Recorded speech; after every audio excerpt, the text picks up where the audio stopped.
you say that President Obama gave Assad a green light to use chemical weapons because he used them once before and we did nothing? Well, they did use them once before. In fact, numerous times before. There's ample evidence of. But the fact is that the President of the United States said that it would be a red line. He crossed that red line, and I think he was then encouraged to do more since he was not held to account for his previous breaches. But, you know, you were talking already just then, all of these leaks of when the strikes are going to take place, what's going to be used. If I were Bashar Assad, I think I would declare tomorrow a snow day and keep everybody from work. Well, that's what we've been saying, This is Senator. crazy. Yeah. These leaks are just crazy. But is this the way in which, you know, is this 2013 war? I mean, is this the new way of doing war? Or is it just that the administration is sort of profiling exactly what they're going to do for the enemy? Well, I think that that's happening, but the sad part of this is that they keep announcing that this is not anything to do with the regime change. What these strikes should be about is to help the resistance change the momentum, which is now not in their favor because of Hezbollah's thousands of troops there and Iranian weapons and Russian weapons and our failure to supply the resistance with the weapons that they need. And so therefore you have a situation where we are basically saying that you can stay in power. Now, this is the same president that 2 years ago said that Bashar Assad must leave office. And so where is America's credibility?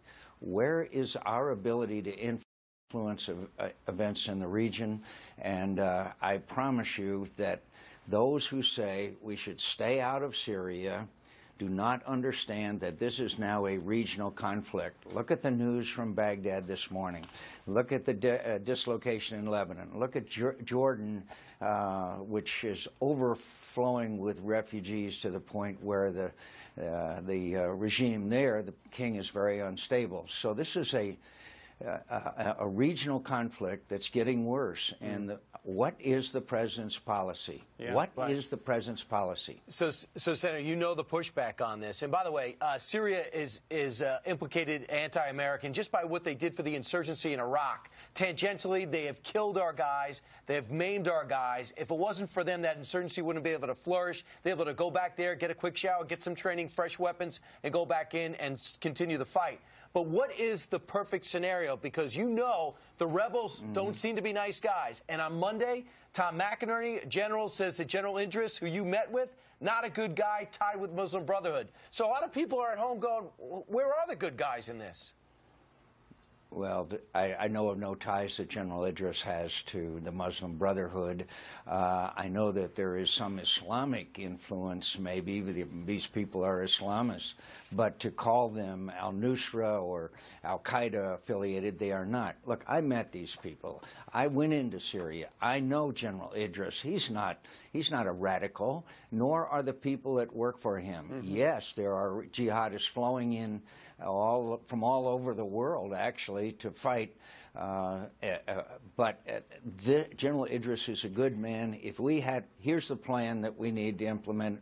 We need to take out his air capabilities. He's operating out of 5 or 6 airfields. We need to then give him a safe zone and get the message in, get the weapons in to the people that we know are good people and can use Senator, what about Libya, though? Because, you know, many Americans are thinking back to that, and we trusted the rebel situation there, and maybe that didn't turn out so well. And aren't Americans weary about getting involved in yet another international conflict? Well, first of all, Libya did get rid of Muammar Gaddafi, and yes, they are having difficulties. And one of the reasons why they are is we did nothing to help them after they got rid of Muammar Gaddafi. We just kept our hands off. We knew what needed to be done and what assistance they needed, which they could have paid for, and so we are paying a penalty for that. All right, Senator, ask a question. Doesn't the president need congressional approval? Shouldn't he be talking to you guys about this? Because we understand they're just informing you on the phone. Well, they should be consulting. It's interesting to me that both the British Parliament and the French Parliament have convened to discuss this issue. I do think that the President needs to have more consultation, which so far has not been there. But the War Powers Act is a little murky about that. Okay, plenty of leaks, though. All right, Senator John McCain joining us today. Sir, thank you very much. Thanks. And remember, it was supposed to be 2 to 3 days of campaigning, and now it's 1. Fox News learning is just going to be 1 day. How much can you do in 1 day?